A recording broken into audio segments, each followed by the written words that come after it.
Yesterday, Professor Kithure Kindiki was summoned by Ruto to State House, as you can see in these images.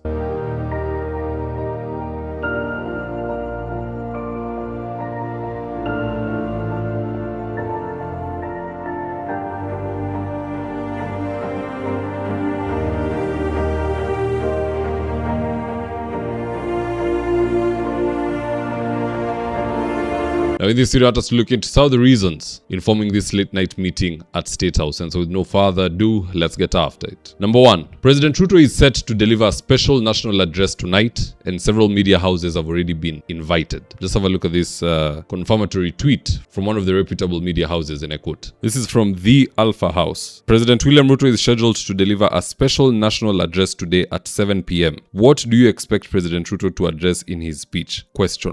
In my opinion, President Ruto is going to be talking about one of two things. Either he's going to lecture ODM about targeting Kindiki, or he's going to announce that he has received and is in possession of Kindiki'S resignation letter. I'm expecting one of those two declarations. Otherwise, why else meet Kindiki in the middle of the night, then issue a special national address the immediate following night? That chain of events is not random. Now, the second reason Ruto summoned Kindiki was to discuss with him his retirement package. Same way he did with Rigathi back then. You know, Ruto offered Rigathi 2 billion, assurities that he'll keep his benefits, and also a few business dealings here and there. And Rigiji turned all those things down, forcing Ruto to impeach him. In fact, here's the tape of Rigathi exposing that bribery scheme by the president. Mr. William Ruto had offered me 2 billion Kenya shillings in an effort to entice me avoid impeachment and choose resignation.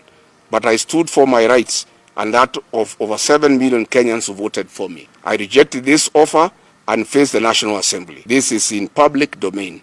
No offer, no amount of money can stand between me, my rights, and the rights of the citizens of Kenya under the Constitution. So is it possible that Ruto offered Kindiki a retirement package? I, for one, can't rule it out. Because when you look at what Kindiki said after getting sworn in, I've tried very hard to find that video, ni vile nimeikosa. But he said he is grateful to serve as deputy president. It is a privilege. Even if he serves in that docket till next year or next year but one, or till whenever, it is okay. It is an honor for him. Someone who speaks like that whether he serve for this year, next year, or for however long, it is a privilege. That is someone who has zero guarantees. Na alikuwa ameambiwa at the beginning, I am selecting you as deputy president. This is not a guarantee that I'll go with you to the ballot. You are a placeholder. Do your job. If things go well, we'll talk further. Ni kama tu interview. If you don't hear from us, bas, ujue mambo yako imekwisha. And I believe we have arrived at that moment. And if you look at how events are progressing, on one side, ODM wanaweka pressure. Nimesikiza Junet na huyu Arati. Wote wanasema the only way that ODM will not get the deputy presidential seat is if Kindiki atoke UDA akuje ingie ODM. Ama Ruto atoke UDA akuje ODM. But ODM must have one of those two seats. Whether it is their members to be proposed to those positions, ama wale wenye wako wahame chama waende ODM. That is what they are saying. On the other side, Ruto is doing meetings with Kindiki in the middle of the night.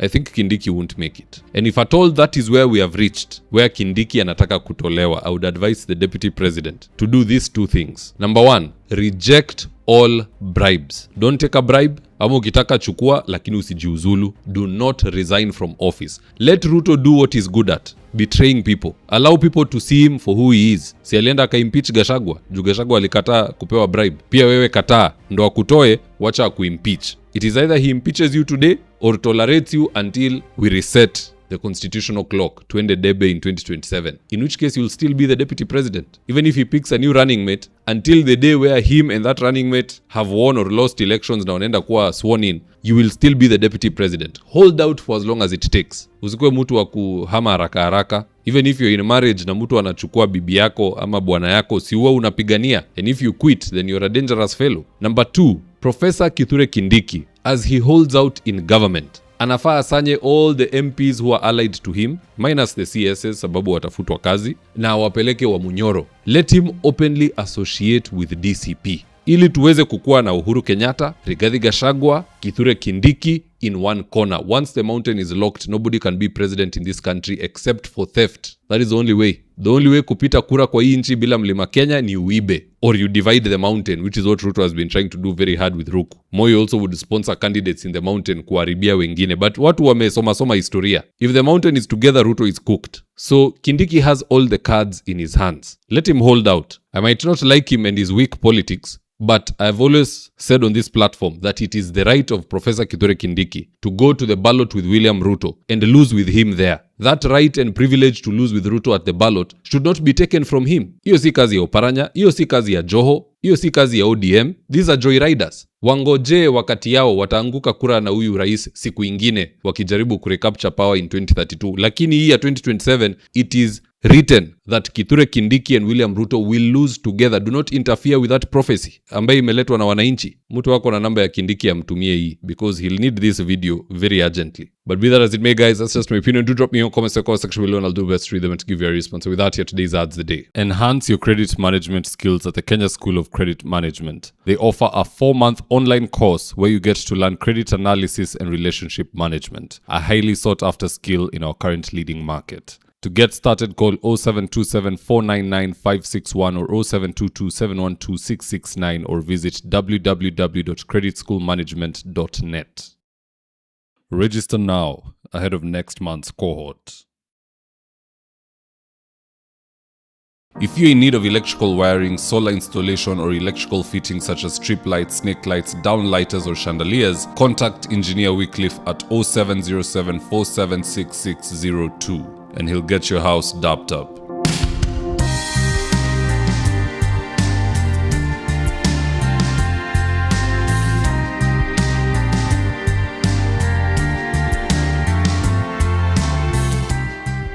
And if you're here for the first time, please go on and hit the subscribe button. And if you're watching for a different platform, just head on over to YouTube, search for David Wafula, hit the subscribe button. You're going to be getting a ton of content of this nature. If politics is something you're passionate about, this is definitely the one channel that you really, really need to subscribe to. Right, guys, adios.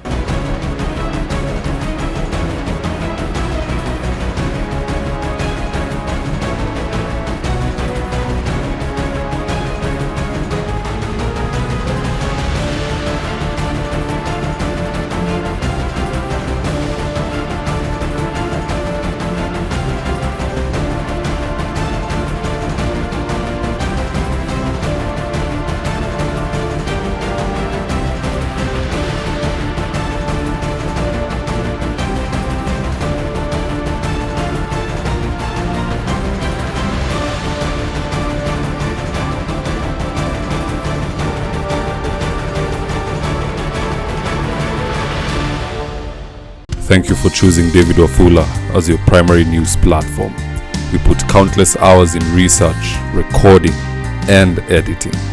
By showing up each and every day to watch our videos, you encourage us to generate more videos for the viewers. We are on a mission to inform, educate, and build a better tomorrow.